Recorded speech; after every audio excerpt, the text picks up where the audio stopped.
What is up, guys? Welcome back to another Arena of Valor video, and today I'm gonna be showcasing some Lubu in the jungle. And now, why are we doing this? Because first of all, his skins look really sick now. They got reworked, so I was trying him out a little bit, and then I realized, okay, I tried him out in the side lane for a couple games, and in the side lane you play against Yena and stuff like that, and it is just absolutely almost impossible to do well as a Lubu, I feel like. Maybe I'm just not good enough, which is probably the case as well, but yeah, I determined against Yena, just not a lot of fun against all of these new side laners, Florentino and stuff. It is just a little bit too hard to outmaneuver them with Lubu nowadays. So I played a ranked game. I saw a Chinese guy, he picked Lubu jungle, and I remembered in Honor of Kings they like to play Lubu jungle a lot, so I tried it myself, and I have to say it is surprisingly good. Now, is this gonna be the best jungler you can pick up for your games? Absolutely not. There is much better junglers like a Nakrov, like a Murad. Murad is beyond broken right now. There is so many really decent jungle picks like Astrid, stuff like that. They are absolutely, they are truly ridiculously strong, a lot of them, but I have to say a lot of them are very hard to play as well. Like a Nakrov is of course really hard to play. Murad is super hard to play. Now, and Astrid is not really hard to play, but I have to tell you guys, she is permabanned in all my ranked games nowadays. So there isn't that many junglers left. Azil is very decent right now, also very difficult to play. Darcy is really decent, but maybe you don't like a mage, you know, maybe you don't want to play that mage. Also pretty hard to play as well. So I have to say Lubu is not only mechanically not that difficult, I mean he has some intricacies, but overall he's very easy to pick up for a beginner. But also the macro gameplay is really simple as a Lubu. You have to see him, for the guys who play League of Legends, you have to see him like a Nocturne, okay? You will want to power farm the jungle because you don't have your flicker available as if you were playing side lane, right? So you really rely on becoming very tanky and at the same time having a lot of damage in your kit as well, as early as possible. So you really rely on power farming the jungle, and you can see how I'm playing very farm oriented this game. And so far we focused on getting dragons. We focused on we didn't just perma gank people. I ganked once, and that was basically I got a free kill in the mid lane, or in the bot lane, excuse me, and I ganked mid lane once because she was overextended and we forced her to low HP. And here you can see I immediately turn to this tower. I try to immediately get the tower. I'm focusing on objectives, and I'm focusing to just farm up as fast as possible so I can become that raid boss, you know? Lubu is a classic raid boss hero, a classic bruiser with a lot of lifesteal, with a lot of tankiness, with a lot of damage. But he has to come close to you because we don't have that flicker. If you have flicker in the side lane, you can go full AD on Lubu and you can play him like an assassin and just always kill the marksman in a team fight with your flicker. However, because we don't have it available, we rely on being tanky. You have to see it like an Emily, right? Emily is a very similar jungle pick, also sometimes picked in the jungle nowadays.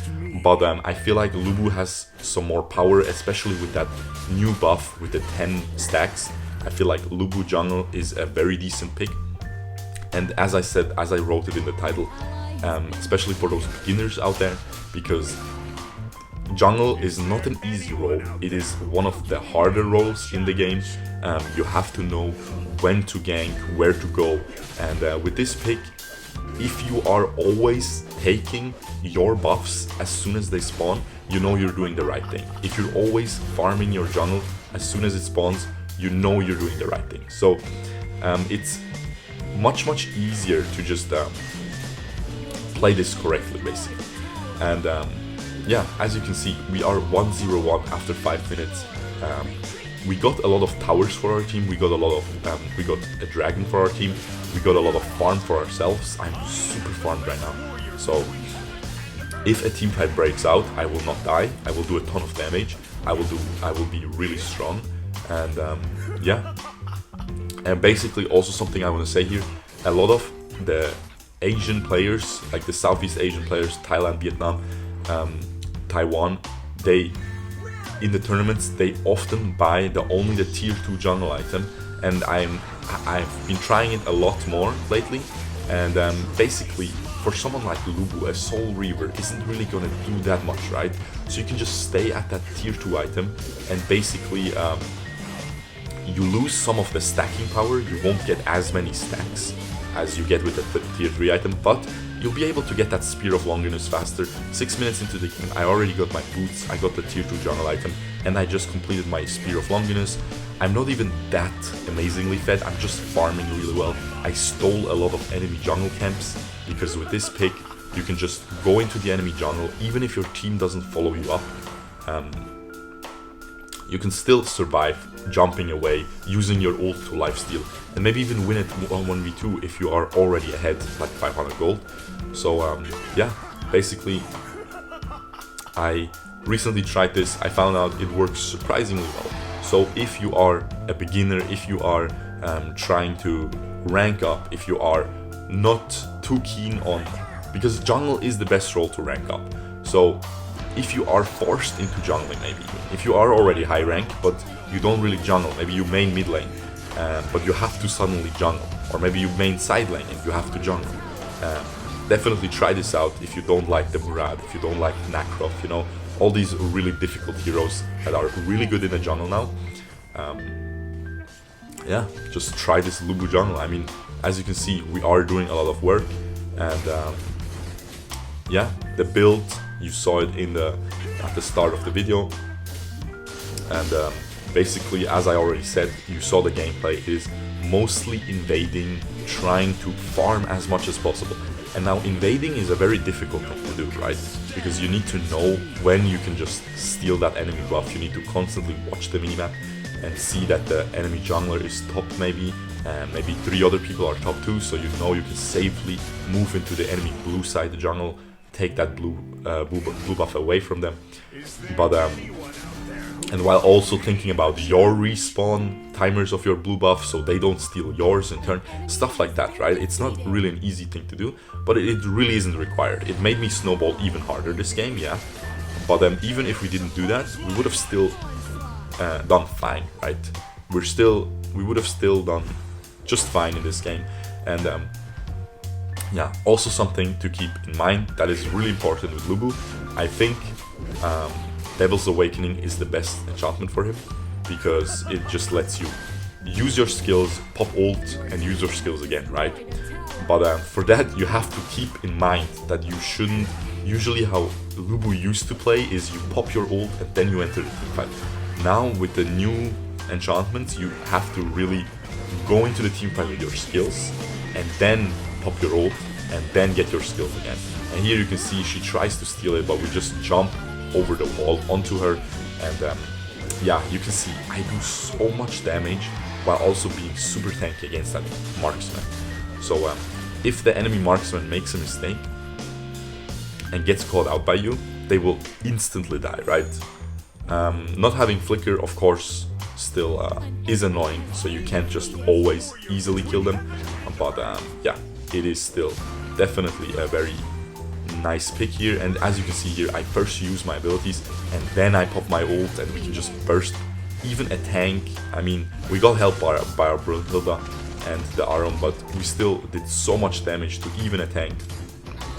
And here I thought she would die, so I just jumped in, but it is not an issue because we can just jump straight away. And here you might be thinking, why am I waiting so long?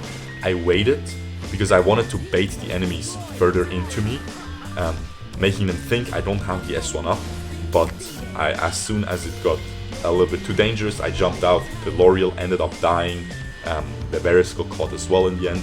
So bait worked out, and I think we will already be able to end this game here. We shall see. Maybe we won't. Yeah, we will, I think. I think we can easily end this, and you can see the lifesteal is still sick. The 10 stacks really gives you so much attack speed. So this change definitely helped this pick. Also makes him better in the jungle, because usually you're beating the enemy monsters in the jungle a lot, and so you get your stacks very fast. So it makes your jungle clear faster, makes you able to farm even more. As I said, you can definitely have success with Lubu in the top lane with the new buff, with these 10 stacks, as I said. However, if you're going against Yena, I mean, Yena should be banned, but let's be real. Oftentimes she doesn't get banned because at the end of the day, it is a difficult hero to play. Same for Florentino and stuff. So these heroes don't really get banned, even though they are pretty annoying to play against, because if someone is a noob, they're not going to use them properly, so it's not a big deal. Whereas Astrid is so brain dead and so broken that it's just simple for everyone to pick up. So yeah, as I said, try him out in the jungle. I think you'll enjoy it. And if you enjoyed this video, leave a like. And other than that, I'll see you guys tomorrow. Peace out, boys. Bye-bye.